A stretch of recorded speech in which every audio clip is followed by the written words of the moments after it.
o slide? Pode compartilhar. Se você quiser, pode compartilhar. Uhum. Então, hoje, só para aqui brevemente introdução, né, para os colegas que estão aqui presentes na sala conosco aqui hoje, nós vamos agora, a partir de agora e durante nossos próximos 5 encontros, nós vamos estar estudando algumas experiências concretas, né, que foram registradas de empresas transnacionais em países terceiros para onde elas se dirigem, né? A maioria desses países, se não todos, né, são países do hemisfério sul, né? E, inclusive, o Brasil faz parte aí, né, da nossa leitura. E só lembrando que o estudo dessas experiências históricas, qual é o sentido disso, né? É tentar encontrar regularidades nas ações das empresas transnacionais, no modo como elas se relacionam com os Estados-nações, ou com os países, ou com os governos, ou com os povos daqueles países para onde elas se dirigem, né? Lembrando também que, como eu comentei aqui, a gente só conhece verdadeiramente a natureza de uma relação a partir do momento que a gente coloca aquela relação à prova, né? E esse colocar à prova significa no momento em que há um conflito de interesses, como é que esses conflitos de interesses costumam ser resolvidos, né? Então, esse é o propósito, os textos que nós vamos trabalhar, mais ou menos, eles vão falar sobre isso, e a gente pretende, então, tornar esse nosso estudo aqui produtivo nesse sentido. Então, hoje, a nossa primeira experiência é com a Companhia das Índias Orientais, né, uma companhia britânica que operou na Índia entre os séculos 17 e 18. Né? Algum de vocês talvez pudesse pensar assim, mas vale a pena nós estudarmos uma empresa que operou internacionalmente, ainda que uma grande empresa, porque essa empresa foi uma grande empresa, né?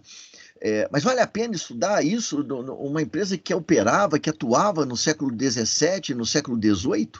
Bom, eu vou mostrar um livro para vocês aqui, ó.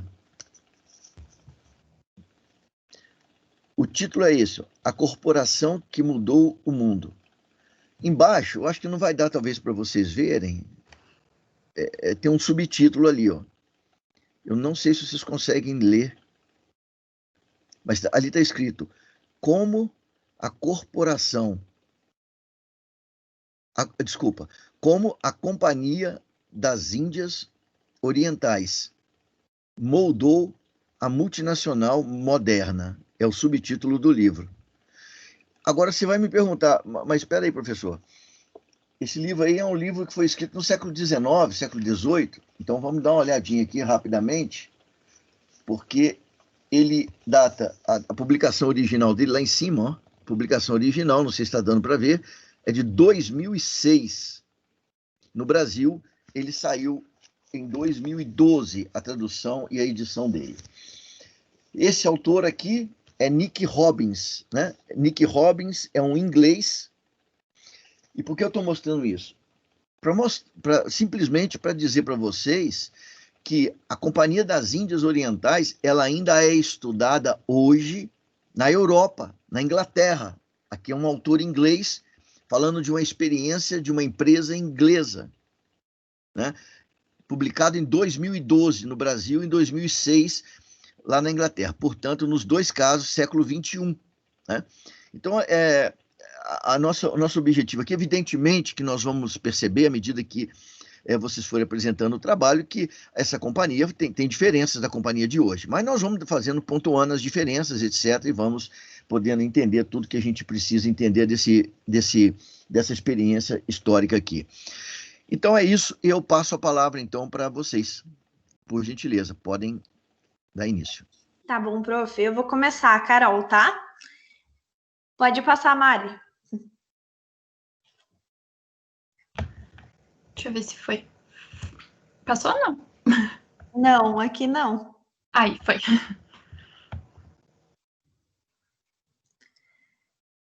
Pior que aqui não, ainda não foi. Não foi? Ai, meu Deus. Aqui foi. Tá? Agora foi, agora pra foi. mim passou. Tá, então a gente vai falar, né, sobre a Companhia das Índias Orientais. Ela surgiu no século XVII, em 1600, por meio de uma carta de privilégios da Rainha Elizabeth, que concedia o monopólio do comércio com as Índias Orientais, e esse monopólio ele era renovável.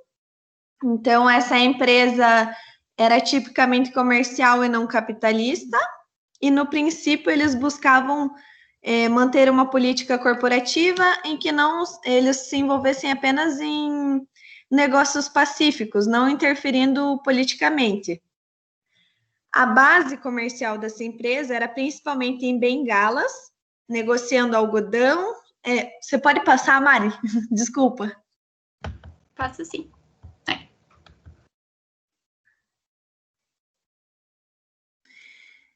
Então, como eu estava falando, os empregados buscavam manter a política corporativa que não se envolvessem na política local, se envolvessem apenas em negócios pacíficos. A base comercial era em bengalas, negociando algodão, seda e especiarias, principalmente comprando no Oriente e levando para a Inglaterra. Só que eles tinham essa política de não se envolver, né, na política local, se manter mais no negócios pacíficos, mas houveram diversos conflitos entre a empresa e o governo. Tiveram vários conflitos locais. Então, teve um conflito em específico que tiveram dois personagens principais, que eram o Siraj. É Siraj, professor, que fala? Na verdade, eu conheço os nomes indianos tanto quanto você, Carol. Então a gente pode ter liberdade de chamar do jeito que a gente quiser aqui, tá bom? Tá bom, obrigado, professor. Então era o Siraj, que era o governador regional. Ele era conhecido por ser imaturo, teimoso, difícil de lidar, né? E o Robert Clive, que era um empregador da empresa, um empregado da empresa, que era bem ambicioso também, não era muito fácil de lidar, ele era mais estourado também. E o Siraj, que era o governador regional, ele se incomodava com as atividades da empresa no território dele. Por exemplo, a empresa reforçava o comércio deles em Calcutá sem pedir autorização para o Siraj. Então, esse tipo de coisa incomodava ele, né? Não pedia permissão dele. Sem falar também em casos como, por exemplo, ter refugiado, parece, né? Não tem nada que prove, mas parece que a empresa refugiou um funcionário corrupto que tinha roubado, se apropriado, na verdade, indevidamente, né? Roubado aproximadamente 20 milhões de rúpias. Eu fiz a conversão hoje, não sei se fiz certo, mas seria hoje aproximadamente R$1.460.000. Então, era bastante dinheiro. E esse tipo de coisa incomodava ele. E mesmo quando ele falava para os diretores lá de Londres e tudo mais, ele não sentia que a resposta era convincente. Então, ele planejou uma vingança contra a empresa. Ele juntou um exército de 50 mil homens e pegou os britânicos de surpresa. Como os britânicos estavam em minoria, houve um massacre, né, que perdeu o controle, o conflito e tudo mais. Até os guardas do Siraj já estavam tomando as próprias decisões. Eles deixavam os britânicos em uma cela muito quente, que ficou até conhecida como o Buraco Negro de Calcutá, porque diz que era uma cela sufocante, né, onde eles acabavam morrendo. E esse conflito, assim, inesperado, foi um prato cheio para a empresa querer se vingar do Siraj, que era o governador regional. Mas esse foi um dos conflitos, mas não foi o único, né? Não foi só esse conflito que fez com que mudasse essa política de não intervenção, né? Então, tiveram outros conflitos que foram, por exemplo, a concorrência com as demais potências europeias, preocupava muito os britânicos, que eles não queriam perder o monopólio, né, na região. Então, a concorrência com os franceses, principalmente, era uma ameaça aos negócios da empresa, já que eles não queriam perder esse tal monopólio que eles tinham. Teve também o declínio do Império Mogul, que tornou o ambiente instável e imprevisível e trazia riscos para a companhia, porque os diretores sabiam que se a empresa se envolvesse em conflitos locais, isso seria prejudicial aos negócios. Só que, ao mesmo tempo, era tentador para os administradores locais, porque eles viam uma forma de arrecadar mais dinheiro para a empresa ou até através de algumas formas de corrupção. Os diretores em Londres, eles, como eu comentei, eles sabiam que todo esse envolvimento seria prejudicial aos negócios da empresa. Só que como a comunicação era praticamente impossível, era muito difícil, não tinha como eles controlarem a situação de longe, né? Monitorar os empregados, os conflitos, não tinha como saber no que eles estavam se envolvendo. Então, com todos esses conflitos, uma das maiores preocupações dos britânicos era manter a carta patente, que a Ana Lu vai comentar agora, professor. Então, só fazendo um adendo com o que a Carol falou, a parte do declínio do Império, até hoje no texto eles comentam que é uma ameaça para as multinacionais, porque assim, a partir do momento que muda um governo, muda completamente a política e a instabilidade, o ambiente político fica instável. Então, até os dias de hoje, isso é considerado um problema e o texto aponta isso como um dos principais problemas. Então, continuando assim, como a falta de comunicação era muito grande, e em paralelo com as ameaças da época, principalmente com os franceses tentando conquistar também o mercado, o principal medo da companhia era perder essa tal da carta patente. Essa carta patente foi conquistada, foi muito difícil de conseguir, eles conseguiram no início de 1600, e ela que mantinha a credibilidade financeira da companhia. Ela dava a eles o monopólio estatuário sobre o comércio no Oriente e impediam que outros comerciantes atuassem na região. Por isso que era muito difícil dos franceses ou qualquer outra empresa entrar no mercado. Então, até o texto fala que a companhia, no final do século XVII, passou por uma crise, porque, por conta das suas vantagens, a inveja das outras empresas e das outras companhias e dos outros países era muito grande, né? Então, a coroa foi convencida, no final do século XVII, a dar o monopólio do comércio no Oriente para outra empresa. Mas isso acabou, a Companhia das Índias acabou convertendo a situação, eles acabaram conseguindo comprar grande parte da empresa, então o final do século XVII foi bem conturbado para eles acabaram passando por diversas crises, mas todas as situações que eles passaram, eles conseguiram converter. Outro ponto também que é importante falar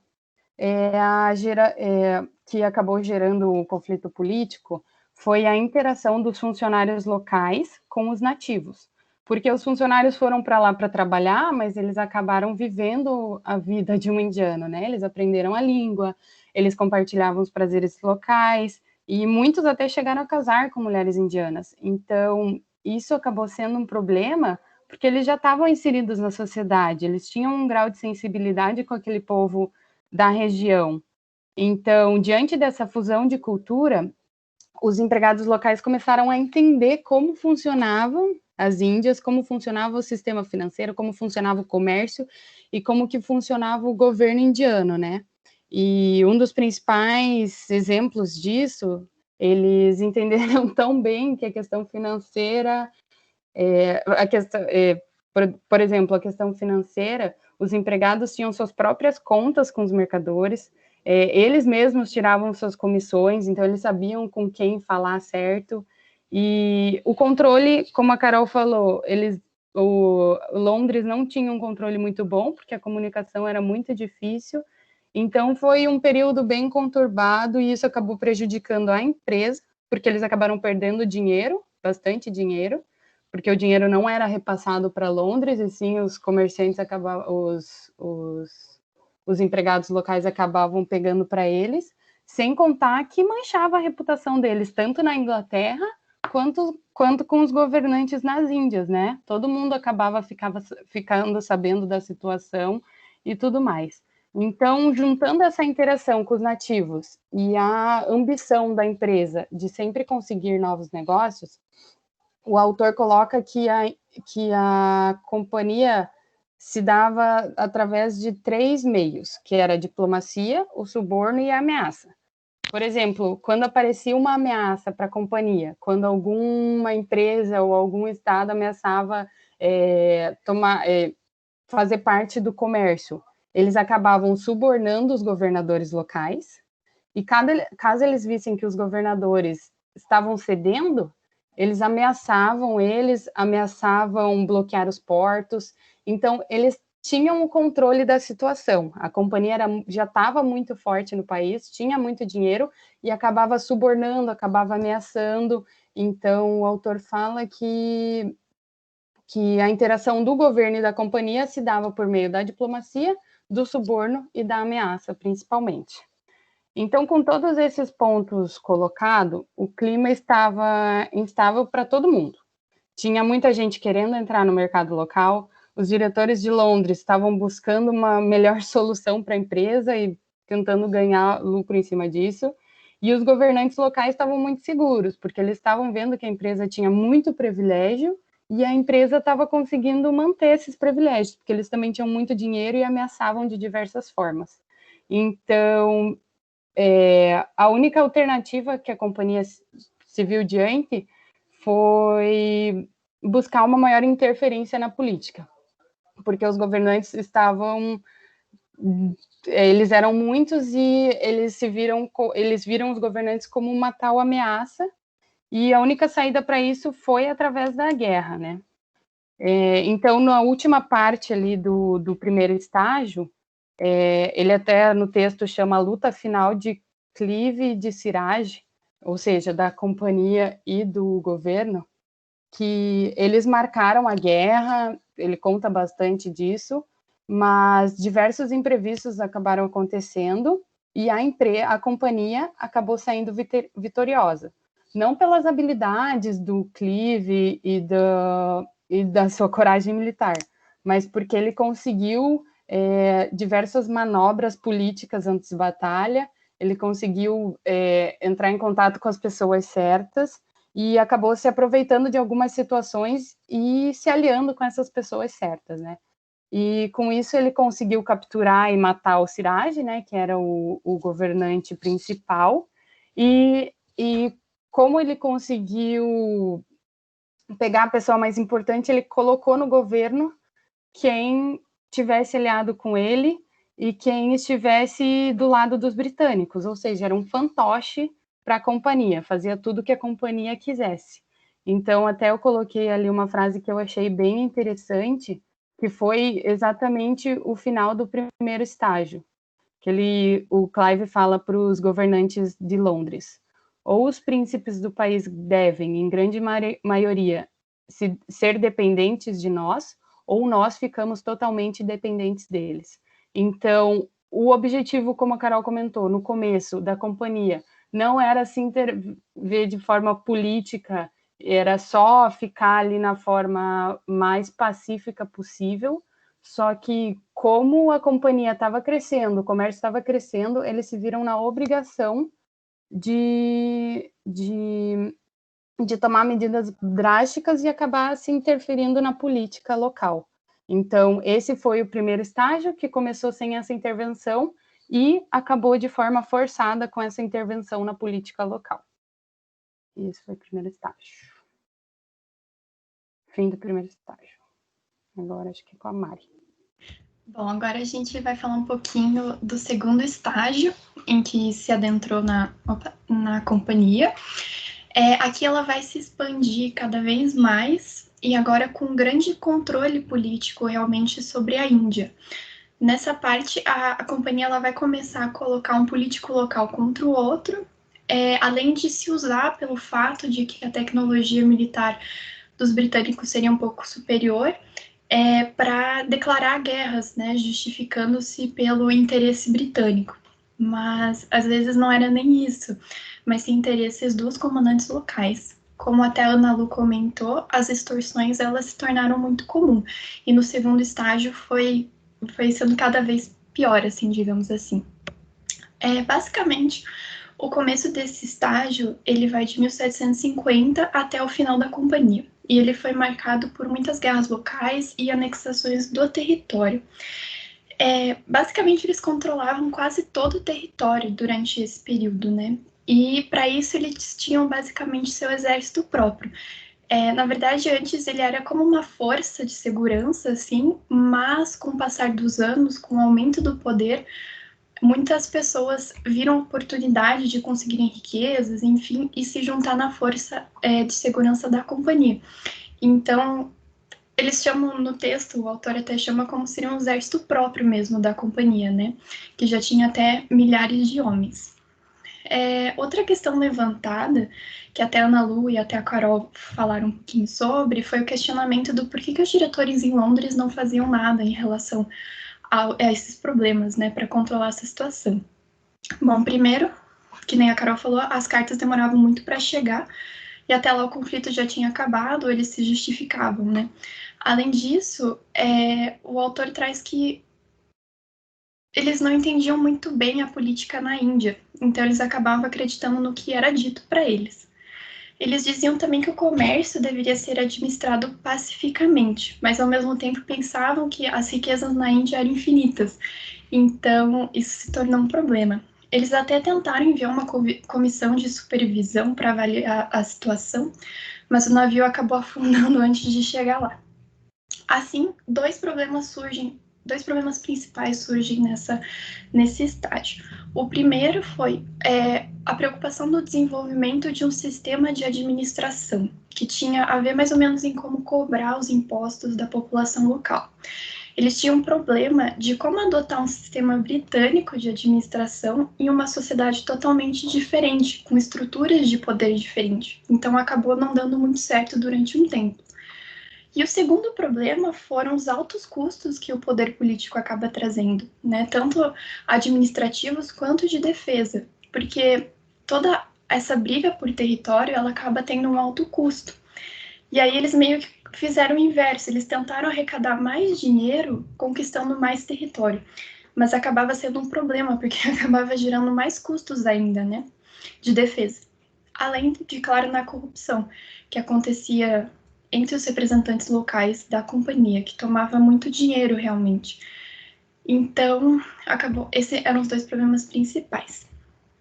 Bom, é dito no texto também que, às vezes, a cultura local ela era levada em conta, como o fato de que alguns regulamentos da companhia, às vezes, eram traduzidos para o hindu, para os idiomas locais, né, na verdade, e para as leis muçulmanas, e as leis muçulmanas por inglês.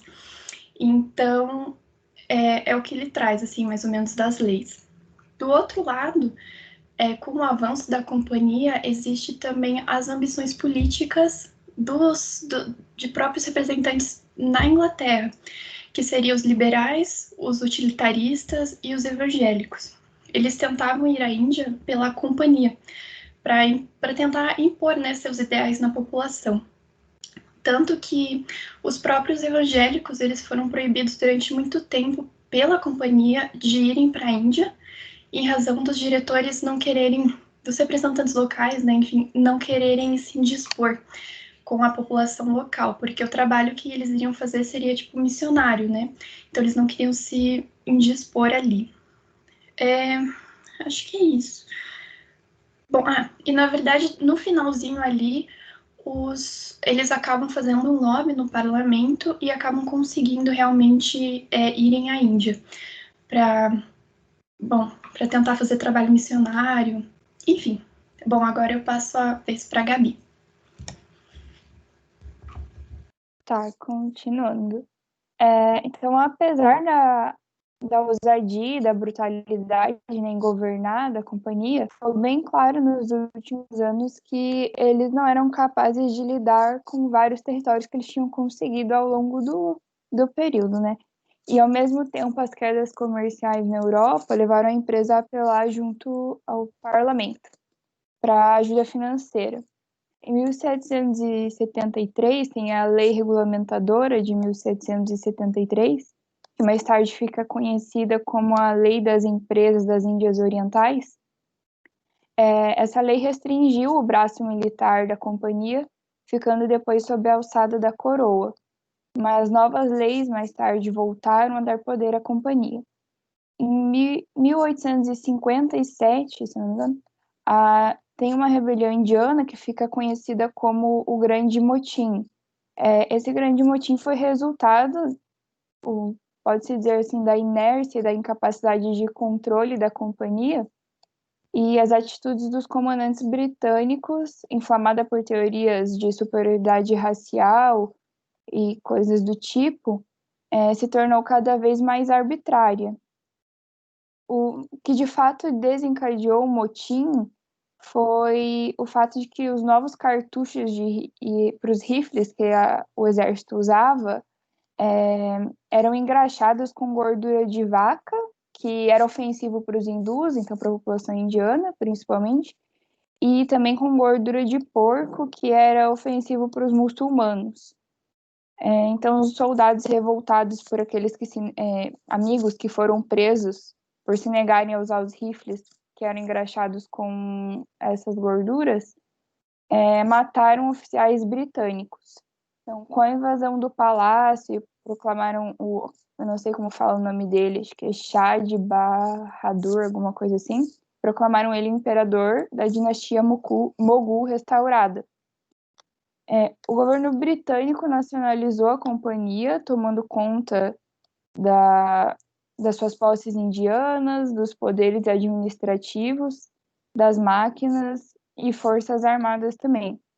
A companhia tentou se refazer durante alguns anos, vivendo à sombra da sua antiga gestão de comércio de chá para o governo, mas acabou por ser formalmente dissolvida no início de 1874.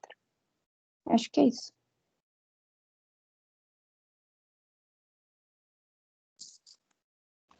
Ok, gente. Então, em primeiro lugar, né? Obrigado a vocês por essa apresentação. Eu acho que vocês, mais ou menos, conseguiram aí transitar pelo texto desde o início até o final, né? Começando lá pela introdução e foram praticamente ao final.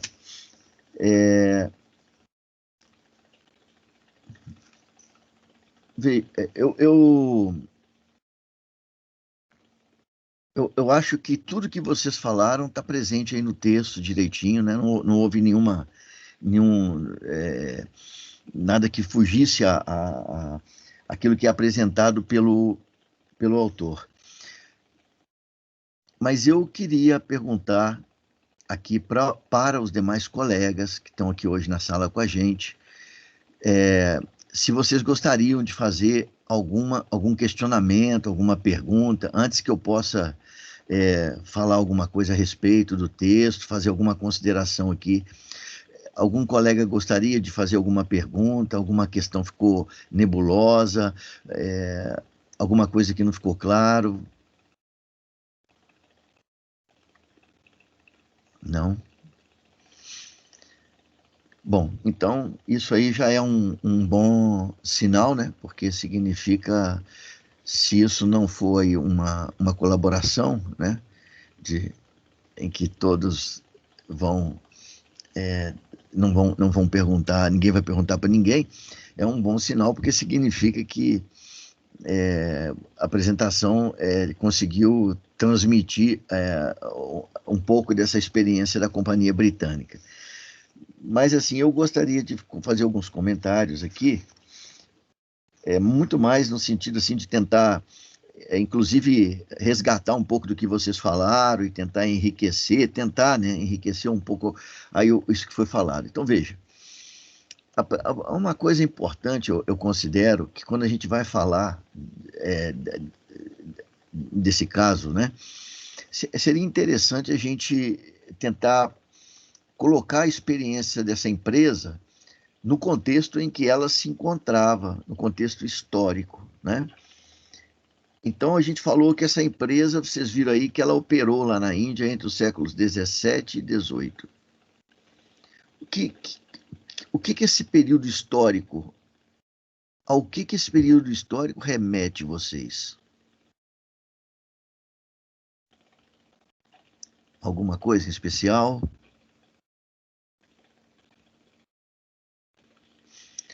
Então, ó, esse período, normalmente, ele é identificado como a fase inicial de desenvolvimento do capitalismo. Era uma fase em que as empresas, né, as relações capitalistas, elas se formavam na Inglaterra, e essas empresas, tipicamente capitalistas, elas eram estimuladas a produzir graças exatamente à expansão comercial. Então, esse período aí, ele na literatura, muitas vezes vocês vão encontrar, inclusive, muitos autores referindo-se a ele como mercantilismo, né? Lembrando que nós já falamos sobre isso e nós dissemos que mercantilismo não é um modo de produção. Mercantilismo é uma expressão que vem de mercantil, e mercantil significa comercial. Então, se a gente quiser, a gente pode chamar o mercantilismo de comercialismo, porque é exatamente a mesma coisa. E esse nome, mercantilismo, ele diz o seguinte, que é um período do capitalismo em que o motor que promovia a expansão da economia era a atividade comercial. Isso muda a partir da Revolução Industrial, quando é a produção industrial que vai forçar o comércio a ir para frente, para encontrar mercados onde possa vender cada vez uma quantidade maior de produtos que saíam das fábricas. Bom, então esse período mercantilista, ele é marcado por uma expansão da Europa em direção aos demais continentes, em direção aos demais continentes. E a Ásia é apenas um deles, né? Os europeus vão chegar à Ásia, os europeus vão chegar à África, os europeus vão chegar à América. O propósito disso está escrito aqui no texto. Isso é muito importante para a gente entender a companhia. O autor vai dizer para nós, na introdução, né, ele diz o seguinte, ó, durante o período colonial, que é esse período aí, que na verdade, período colonial é uma expressão esquisita de falar, porque, enfim, não nos remete a única coisa que nos remete é um período que havia colonização, né? Durante o período colonial, o que motivou os poderes ocidentais significam os europeus, a estabelecer as esferas de influência em locais mais pobres do mundo foi a atração pelos lucros, tanto quanto o desejo de controle político, mesmo se a conquista não fosse sempre feita através de estruturas corporativas formais. Os espanhóis e portugueses conquistaram grande parte da América em busca de ouro. A colonização da América do Norte e a expulsão dos povos nativos também se deveram parcialmente ao comércio, tendo a Hudson Bay Company, incorporada à Inglaterra em 1670, desempenhado um papel crucial no desenvolvimento do moderno Canadá. E os mares em torno da Ásia e África, os mercadores e empresas europeias competiam ferozmente e, em geral, por meio de guerra aberta pelo controle das redes de comércio. Então, é importante contextualizar, porque essa época é uma época em que os europeus, né, graças aos avanços que eles tiveram do ponto de vista econômico, durante os últimos, ali, pelo menos os 2 últimos séculos da Idade Média, né? Então eles estão vivendo um período de grande expansão e o comércio parece que reflete o poder nessa época. O comércio reflete o poder. E por que essa ideia do comércio é importante? Porque o comércio gerava ganho comercial, que era materializado em metais preciosos, especialmente no ouro. Quando Portugal chega Portugal e Espanha, principalmente a Espanha, chega à América e logo encontra jazidas de ouro, e muito ouro, e que eles começam a remeter para a Europa, os espanhóis podiam tudo, né? Os espanhóis podiam tudo, porque eles tinham exatamente o instrumento, o meio que era exigido para poder alcançar tudo, absolutamente tudo, sem esquecer que o ouro também era o instrumento de mobilização de exércitos, né? Então, esse é o espírito que nós estamos vivendo aqui nesse século 17 e 18. Inclusive, o autor diz aí que haviam duas percepções na Europa, né? Uma, segundo, será que eles eram bons selvagens ou será que eles eram, na verdade, bárbaros? Enfim, e prevaleceu essa visão de que eram povos que precisavam ser civilizados, né? Inclusive, muitos desses casos aí dos séculos 17 e 18, nós sabemos que foram acompanhados também pela Igreja Católica, né? Porque ela dizia que levava também o conhecimento da palavra, das escrituras lá, da palavra e tudo mais para esses povos bárbaros, né? Então, isso é um detalhe muito importante. Agora, olha só, outra coisa que eu queria chamar a atenção de vocês aqui. Essa companhia, nessa época, ela era diferente do que nós estamos acostumados a ver hoje. Porque essas companhias aí, elas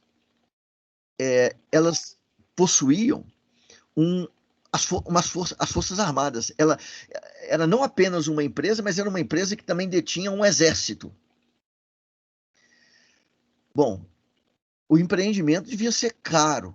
E essa empresa é uma das primeiras empresas na forma de empresa acionária da história.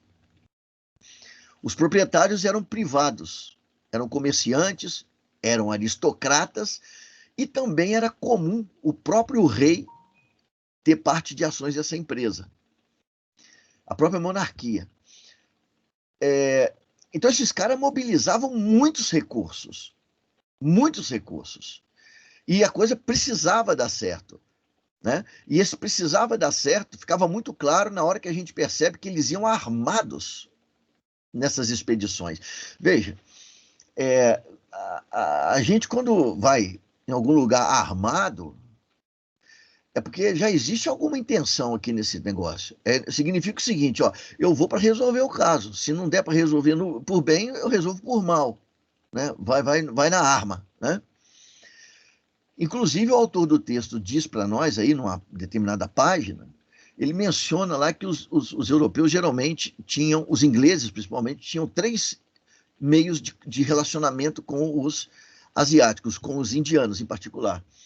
Tá aí no texto, ele fala diplomacia, não é isso?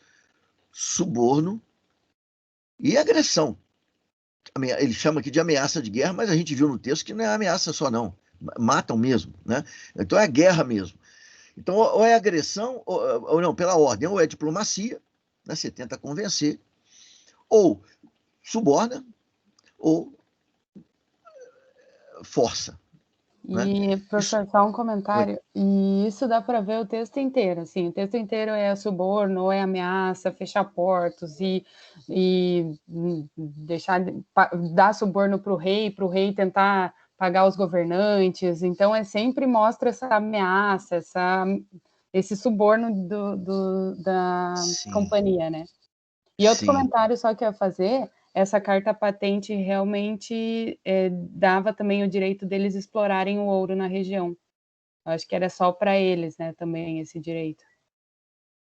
Essa carta patente ou carta real, enfim, as pessoas às vezes mudam um pouquinho o nome, é uma carta que concedia a eles o monopólio, na verdade, né? de negociar, pelo menos em nome da Inglaterra, só tinha essa companhia. Eram os únicos que podiam negociar com em nome da Inglaterra na Índia, né? E a gente vai voltar um pouquinho a essa questão do suborno, porque ela é muito importante para a gente aqui, para o nosso contexto aqui da nossa discussão. Mas então eu queria deixar claro o espírito da época e o fato de que essa empresa vai armada. Isso o autor não fala no texto, mas significa mais ou menos o seguinte: olha, nós vamos conseguir, custe o que custar, os nossos objetivos. Não é isso? Por que eu estou falando isso? Porque o autor vai defender aí nesse texto, a mesma coisa depois vai acontecer no texto lá da África do Sul, mas lá a gente fala depois. O autor vai defender nesse texto que a empresa não controlava o pessoal da companhia lá na Índia. Aí você pensa assim, bom, século XVII, século XVIII, com certeza era complicado as comunicações, não era um troço fácil, né? Agora, veja só, esses empregados e a própria companhia, eles saíam de Londres com um propósito. Vocês estão armados, vão para lá, e bate um papo lá, e se os indianos não gostarem muito de vocês, volta para casa. Será que eles receberam uma ordem dessa, hein? Vão lá, gente, bate um papo, inclusive, se possível, aprenda, inclusive, a língua deles, né? Convidem eles para vir passear na Inglaterra, traga alguns. Então, certamente, quando você arma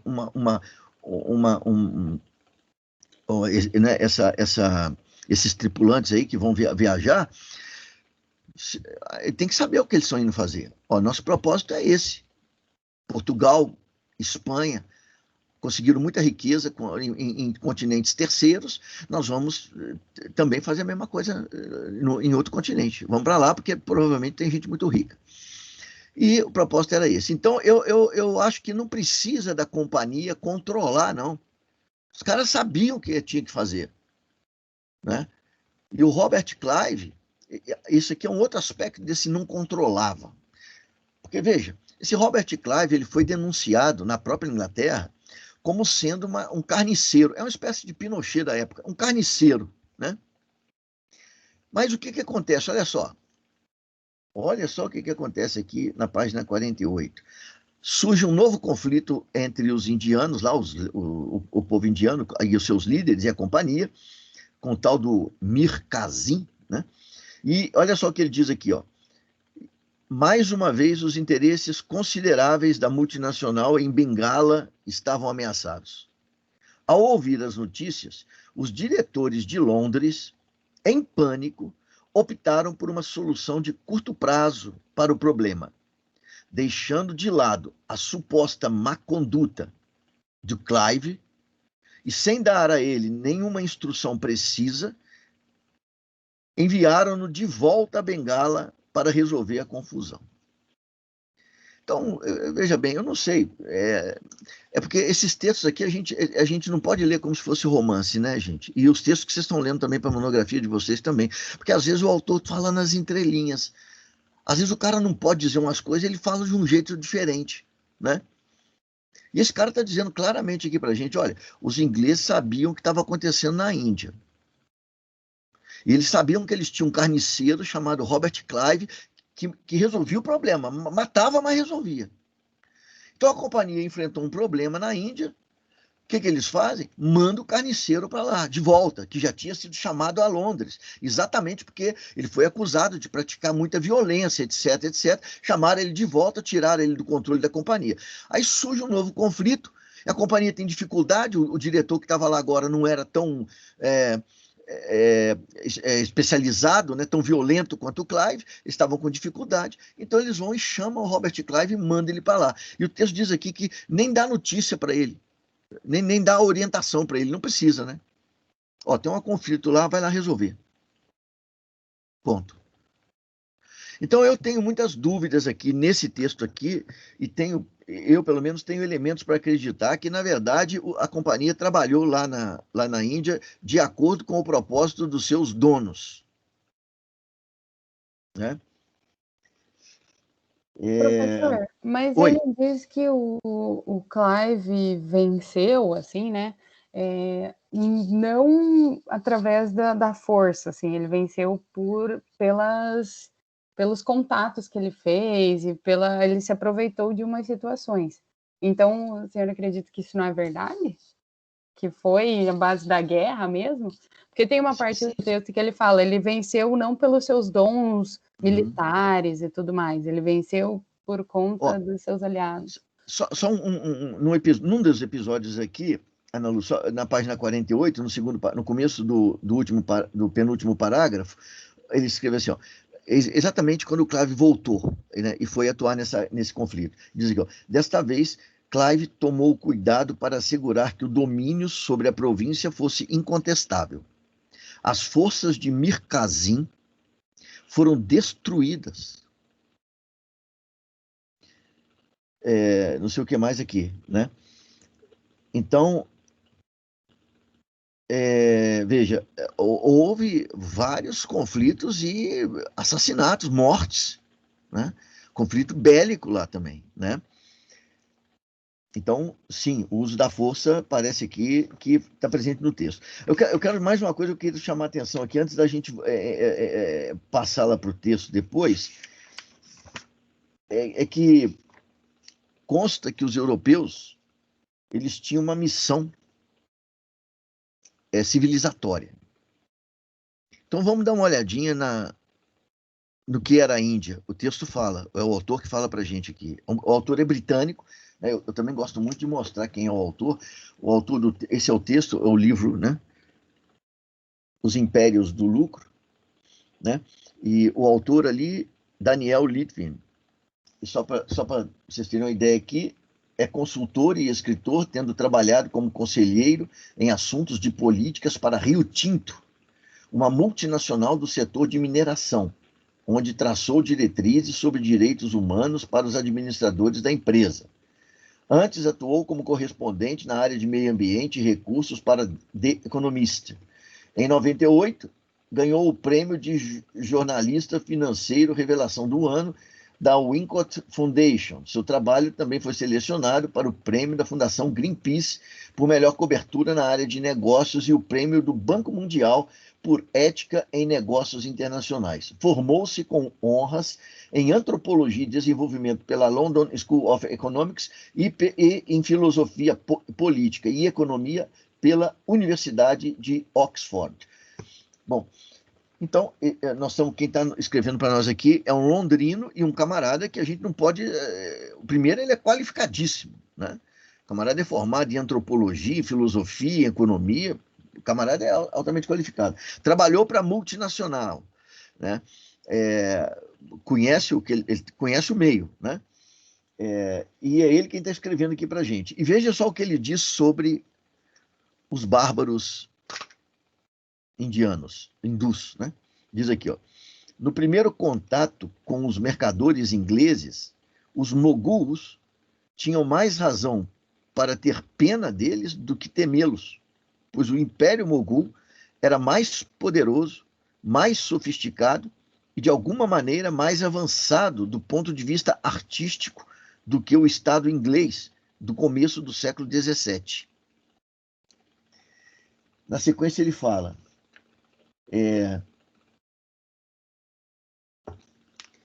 Na verdade, os mercadores europeus, holandeses e ingleses, no início não conseguiram atrair o interesse dos moguls para nada, exceto barras de ouro, pois as mercadorias indianas eram superiores a qualquer coisa que os estrangeiros tinham a oferecer. Um recurso que os moguls não possuíam e que os ingleses tinham era uma marinha poderosa, e isso posteriormente provou ser decisivo na expansão da multinacional inglesa. Marinha significa as Forças Armadas, né? A sociedade do sul da Ásia, sob o reinado dos moguls, era também avançada do ponto de vista econômico. Uma outra razão porque a conquista dos ingleses poderia ter parecido improvável na época. Embora a economia da região fosse predominantemente agrícola, como continua a ser, formava um centro para várias redes de comércio e pode ter congregado 1/4 da capacidade produtiva do mundo. 1/4 da capacidade produtiva do mundo. Né?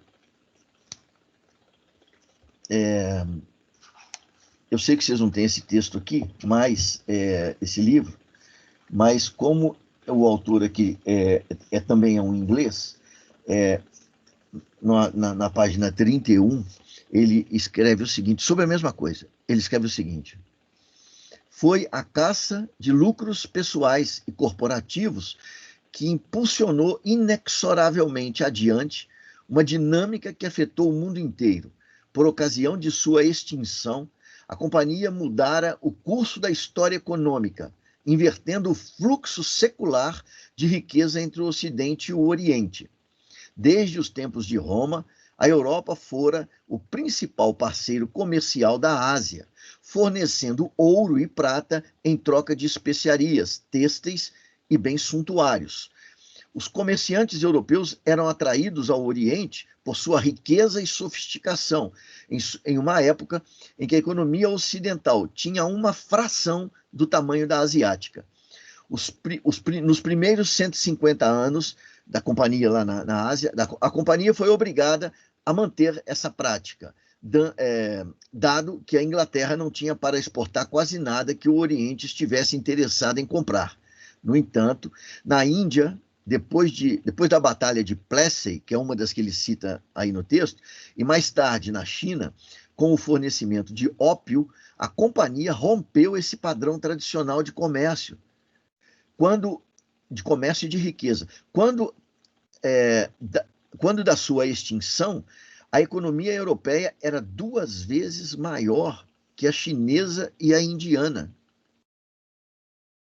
Uma completa inversão da situação de 1600. A Companhia das Índias Orientais foi um dos principais fatores da grande virada do desenvolvimento global que marcou o nascimento da era moderna. Então, veja, eles iam, a Inglaterra, os ingleses, antes de irem para lá, a economia europeia representava uma fração da economia asiática. Quando eles saíram de lá, a situação tinha se invertido completamente. Né? Isso é para dizer exatamente que, pelo menos no caso da Índia, eles não estão indo para continentes onde os homens vivem em estado primitivo. Isso não procede. Né? Bom, depois vocês vão falar aí sobre o texto, né? Vão falar desses 2 períodos que o autor divide, o período da Inglaterra lá. Mas antes disso, e também logo no início aí, o autor diz o seguinte, que no mundo moderno as empresas têm 2 grandes opções quando enfrentam desafios políticos em países terceiros. A primeira possibilidade das empresas é evitar interferir nas questões políticas, abordagem que a maioria das multinacionais alega ter adotado nas últimas décadas. Agora ele está falando dos períodos mais atuais, né? Pois parece que respeita as sensibilidades locais. Mas o quanto é possível, o quanto é factível, né, na prática, esse tipo de abordagem, ou seja, de não envolvimento na política do país. As poderosas empresas podem realmente evitar se envolver de alguma forma, especialmente quando os governos de muitos países em desenvolvimento são fracos e instáveis? A primeira pergunta que ele faz é uma pergunta importantíssima para a gente. Se há envolvimento político, a gente viu evidentemente que houve, e se é possível evitar isso. É uma pergunta a ser respondida. A segunda forma de relacionamento as multinacionais que as multinacionais reconheçam que têm influência e tentem usá-la de forma responsável. Né? Mas isso também representa um problema, né? Ele diz aqui, né? Como as empresas podem fazer pressão política sem criar ressentimento num país terceiro? Quem decide quais são os resultados políticos que a empresa deve atingir? A própria empresa? A própria empresa significa os acionistas, né? As atividades, os ativistas ocidentais ou o povo do país anfitrião? Né? Então, o autor fala para nós aqui dessas formas de interação e diz que é extremamente difícil não se envolver. E o livro vai mostrar que, nesse caso especialmente aqui, não foi possível não se envolver, e o envolvimento acabou tendo resultados práticos extremamente prejudiciais para a Índia, né? Isso aí vai desencadear a colonização da Índia, né? Exatamente à medida que eles vão alargando o seu poder sobre a Índia, a Índia vai ser transformada numa colônia inglesa, né?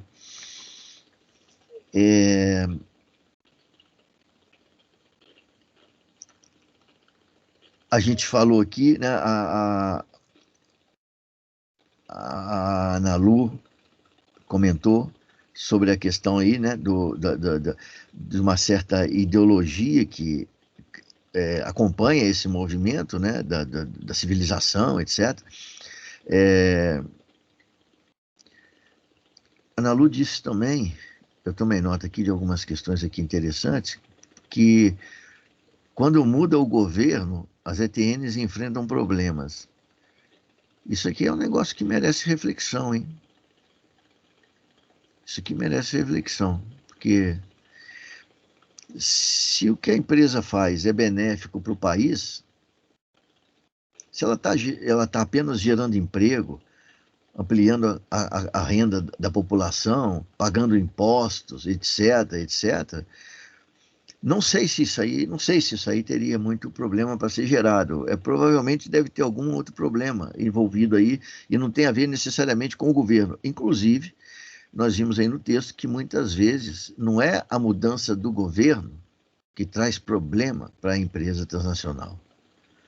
É o conflito de interesses da empresa transnacional com o país que leva à mudança de governo. Vocês viram aí, isso é muito importante para o nosso estudo aqui, vocês viram aí vários golpes de Estado. Vários governantes foram tirados do poder pelos ingleses e muitas vezes eles faziam isso alimentando, financiando, né, os opositores, né?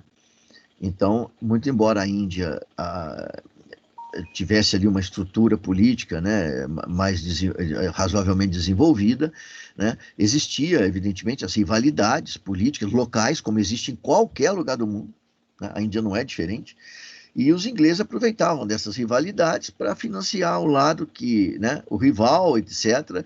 Só que o rival depois chegava ao poder e percebia que a presença da empresa no país realmente era algo que era prejudicial ao país. O problema é que na hora que ele se dava conta disso e queria ali negociar com a empresa, a negociação era trancada. E aí um novo golpe de Estado aparecia nessa relação. Essa questão do golpe de Estado é muito importante. A gente precisa guardar esse negócio aí, hein, gente? Agora eu queria falar queria voltar um pouquinho à questão colocada por vocês, de modo geral, sobre a questão da corrupção. Da corrupção, né? Então, olha, o autor fala que eles corrompiam os líderes da Índia, né? O autor fala, Ana Lu comentou, que no final do século XVII a empresa viveu uma certa dificuldade, inclusive a monarquia britânica quis dar aquela carta patente que oferecia o monopólio para uma empresa concorrente, e aí Ana Lu disse que a companhia conseguiu se arrumar, sim, mas o texto fala como? O texto fala que foi comprando. Sim, compraram grande parte da empresa, né? Olha aqui, ó, então veja, nós estamos aqui diante de uma operação de corrupção que não é dos ingleses sobre os líderes da Índia, mas dos ingleses, dos empresários ingleses, porque a companhia é uma empresa privada, sobre o monarca inglês. Né? Então, são duas ações de corrupção. E eu considero que a gente devia aproveitar esse momento para entender um negócio aqui sobre a corrupção. Porque, principalmente, o Brasil é muito vitimado por esse tipo de ação, mas a gente precisa entender melhor esse negócio de corrupção. E eu acho que esse texto aí, ele ajuda a gente a entender. Veja, o que é corrupção? Né? A corrupção, a gente pode, de uma maneira assim simples, né? A gente pode defini-la como sendo um meio de se obter aquilo que se deseja e não é possível se obter por vias legais, então você obtém por vias ilegais. Né? Então a corrupção, veja, é uma atitude de alguém que possui meios para comprar, para adquirir. É alguém que tem um objetivo de alcançar alguma coisa e possui meios para tanto. Isso significa dizer que, não só nesse texto, mas de um modo geral, a fonte da corrupção é quem tem dinheiro. Então são as empresas. Na maioria das vezes, para existir corrupção, é necessário que haja o corruptor e o corrompido ou corrupto. Agora, veja bem, eu podia ser um corrupto. E o que eu faço? Eu quero ganhar dinheiro porque eu sou corrupto. Então eu vou pendurar um cartaz na minha peito aqui e vou sair aí pela rua aí dizendo, escrito no cartaz assim, ó, sou corrupto, corrompa-me. Olha só que bacana isso.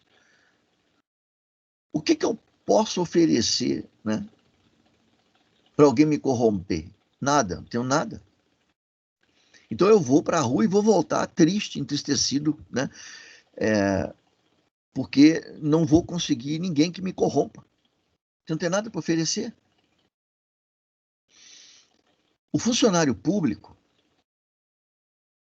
ele tem o que oferecer. Inclusive esses líderes aí políticos, eles são, de certa forma, são funcionários públicos, são líderes do Estado. E eles têm o que oferecer, porque eles são intermediários entre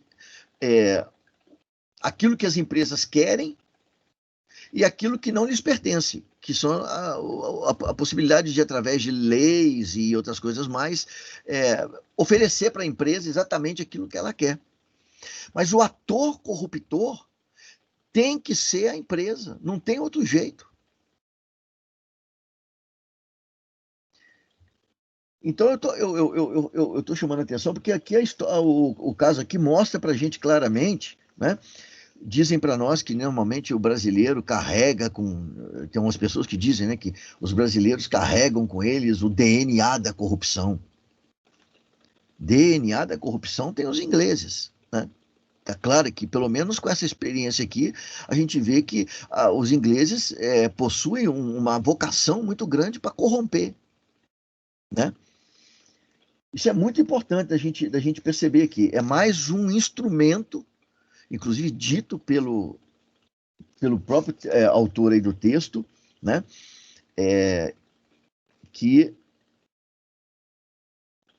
era usado, que é o suborno, né? Suborno é corrupção. Bom, depois o autor faz uma série de narrativas aqui sobre o caso específico, né?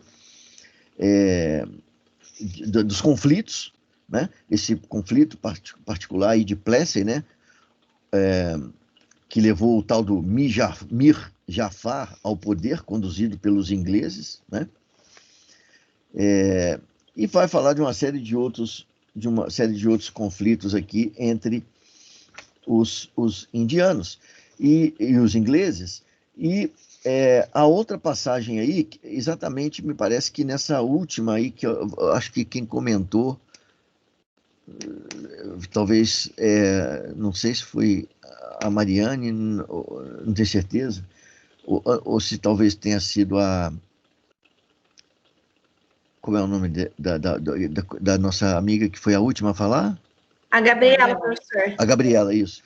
Foi a Gabriela que falou daquele último conflito lá, que eles lustravam, né, poliam lá as armas deles, né, os ingleses, né, com óleo animal, né, e aí deixa ficar muito claro, né, que os ingleses, porque a Ana Lu perguntou, né, mas tinha guerra mesmo, né, então veja só, a suspeita por parte deles, do CEPOI, que ele chama aí, né, de que os novos cartuchos de rifles que usavam eram engraxados com gordura, né? Então, não era resolvido, os problemas não eram resolvidos de maneira diplomática, não. Os problemas foram resolvidos com base no canhão mesmo, né? Inclusive, há uma passagem que ele diz categoricamente que os ingleses tinham aquilo que os hindus não tinham, né? Que era exatamente o seu exército e a sua força militar, né? Eu não sei se alguém gostaria de fazer algum comentário a mais sobre essa experiência aí da Companhia das Índias Orientais, lá na Ásia, lá na Índia, ou se vocês consideram que isso aí está mais ou menos entendido. Aquela passagem... Oi? Oi, Alessia aqui. Eu tenho um comentário para fazer. Por favor, Alessia. Não quero dar spoiler da minha apresentação, mas eu senti que quando a gente estuda sobre isso, tem muito eufemismo, né? Tipo, eles não falam as coisas como realmente foi. Foi tipo um massacre, foi muito racismo, muita eugenia, muita supremacia branca, etc.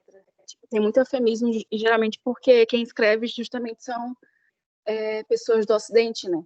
Eu acho que se fosse um autor indiano que visse assim, através do olhar do povo indiano que sofreu muito, seria uma outra narrativa. Com certeza, Alessia. E não só porque ele também é inglês, o autor, né? Então a coisa fica meio que ele apresenta a coisa para nós. Se vocês vão se lembrar aí, quem fez o trabalho, quem leu os textos, principalmente, que ele tenta transferir o problema para os dois líderes lá, o Robert Clive de um lado e o Sirai. Tudo começou ali com eles, ali, segundo ele. E o problema para ele estava nos homens, nessas pessoas, né? Então, o problema não está no resto que ele fala, que uma companhia britânica foi para a Índia. Não foi uma companhia da Índia que foi para a Inglaterra, foi uma companhia britânica que foi para a Índia, foi armada, foi com o propósito de se enriquecer. Isso não faz muita diferença para ele. Mas a pessoa, ele acaba dizendo, cada um deles lá, ele fala da personalidade do Clive, da personalidade do Sirai, e são dois camaradas agressivos e tal, não sei o quê. Bom, esse tipo de reflexão, esse tipo de caminho que ele adota, é o mesmo caminho que quem, por exemplo, costuma dizer, às vezes, né, há pessoas que dizem, por exemplo, que o problema do nazismo foi o Hitler, né? Então, veja, se o Hitler, se aquele louco não tivesse sido posto no poder, não haveria o nazismo. Se os homens têm essa importância, é a mesma coisa que se a gente tirasse o Hitler da Alemanha, ele é doido, e colocasse ele no Brasil, o nazismo teria sido brasileiro. Imagine você, o nazismo, um regime que exige uma disciplina cruel, né? Porque a ordem tem que vir para cima e tem que ser cumprida em todos em todas as etapas ali. Imagina um nazismo. O Brasil não tem condição nunca, né, de ser um país nazista. Nazista não tem condição, porque isso aqui é uma bagunça tão grande. A ordem sai de cima, o cara vai tomar uma cerveja antes de passar a nota para frente. A Alemanha não tem isso. O alemão recebe uma ordem, ele passa a ordem para frente, o que recebe vai, e tem que estar em tal lugar, tal hora. O alemão está na hora naquele lugar, marca a hora com o brasileiro para você ver se esse troço dá certo. O cara chega 2 dias depois, já explodiu a bomba, né? Então, veja, Hitler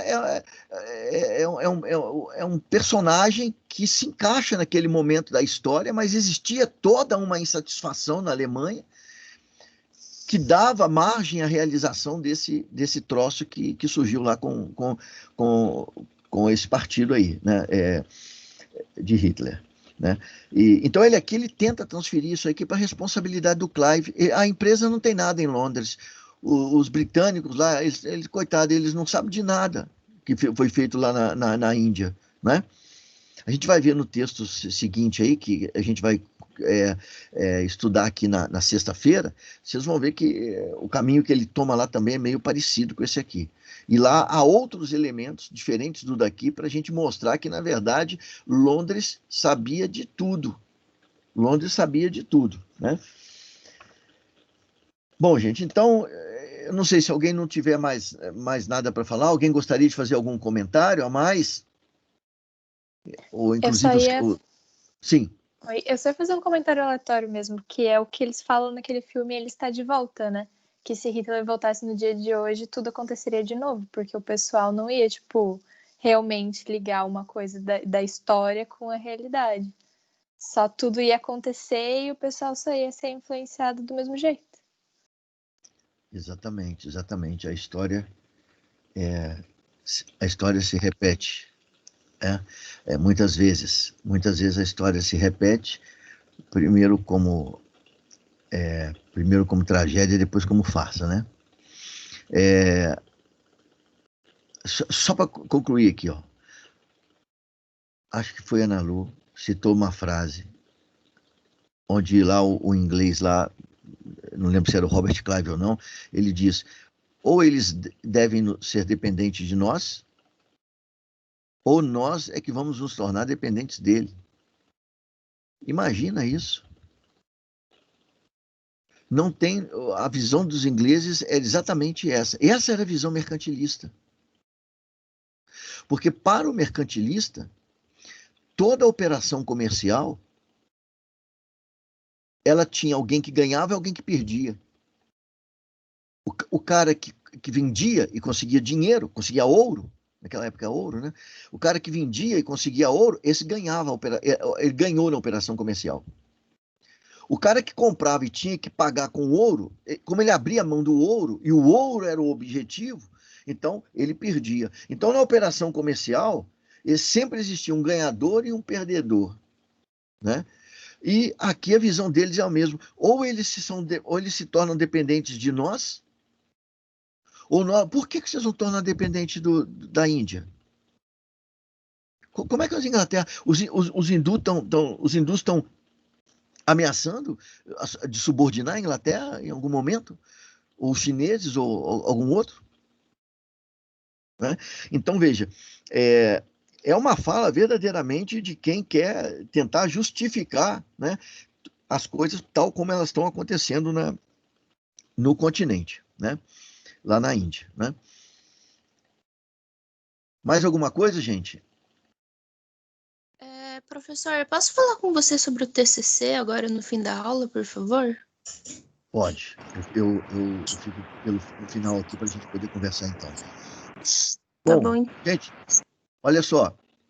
Então, se a gente não tem mais nada para falar sobre esse texto, se está mais ou menos entendido aí todos os elementos, guardem bem esses elementos desse comportamento, porque para nós aqui o que nos interessa é regularidade nessas ações. Né? E então, sexta-feira, a gente volta com o segundo grupo, que vai falar sobre a experiência lá na África do Sul. Bem interessante, a gente vai ver isso aqui depois, tá bom? Então, eu agradeço mais uma vez vocês. e até sexta-feira e um bom caminhar aí da semana. Beleza? Obrigada. Professor, boa noite. Obrigada. Até sexta. Boa noite, gente. Obrigado. Obrigada, prof. Boa noite. Obrigado a vocês. Boa noite, prof. Obrigada. Eu que agradeço. Obrigado.